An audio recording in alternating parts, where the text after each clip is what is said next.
جس کا انتقال ہوا ہو تو اس کے کپڑے اور چیزیں گھر میں نہیں رکھ سکتے، خود استعمال نہیں کر سکتے اور کسی کو دینا ہی وہ لازمی ہوتی ہیں۔ بہت سارے لوگ اس طرح سوال پوچھتے ہیں، ان کا جواب سن لیجئے گا۔ اور جو ان کا سوال ہے کہ میرا بیٹا جو ہے وہ فوت شدہ ہی پیدا ہوا تھا تو کیا اس کی طرف سے اب کپڑے دینا ضروری ہے، ان کا جواب سن لیجئے گا۔ یہ بات یاد رکھیں، کوئی بھی بندہ جس کا انتقال ہو جاتا ہے، وہ چاہے بچپن میں، چاہے جوانی میں، چاہے بڑھاپے میں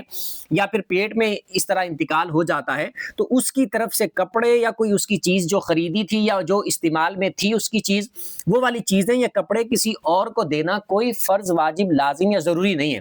اور اس میں بھی بڑی حیرت والی بات ہے کہ لوگوں کو صرف اس کے استعمال کیے ہوئے پرانے کپڑوں کے بارے میں یہ خیال آتا ہے یا استعمال کی ہوئی پرانی چیزوں کے بارے میں یہ خیال آتا ہے کہ یہ لوگوں کو دینی ہے۔ جائیداد کے بارے میں یہ خیال نہیں آتا کہ یہ خود پاس نہیں رکھ سکتے، کسی کو دینی ہے۔ اس کی اگر گاڑیاں ہیں، بنگلہ ہے، اس کی زمینیں ہیں، زیورات ہیں، اس کے بارے میں لوگوں کو خیال نہیں آتا۔ باقی پرانی جو استعمال والی چیزیں ہوتی ہیں ان کے بارے میں صرف خیال آتا ہے۔ یہ بھی حیرت والی بات ہے۔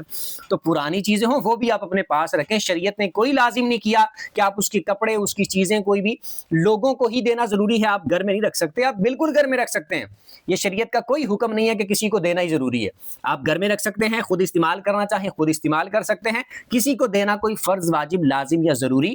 نہیں ہے۔ ہاں اگر آپ ایصال ثواب کی نیت سے، اس فوت شدہ کے ثواب کی نیت سے آپ دینا چاہیں کسی غریب کو، تو کوئی اچھی چیز جو قابل استعمال بھی ہو تو وہ آپ ایصال ثواب کی نیت سے دے سکتے ہیں۔ اور جو ان کا سوال تھا کہ بیٹا جو ہے وہ فوت شدہ ہی پیدا ہوا تو ان کی طرف سے کوئی کپڑے وغیرہ خرید کے یا خریدے ہوئے تو وہ کسی اور کو دینا لازمی نہیں ہے، آپ کی اپنی مرضی پر ہے، دینا چاہیں تو دے دیں، نہیں دیتی تب بھی کوئی مسئلہ نہیں ہے۔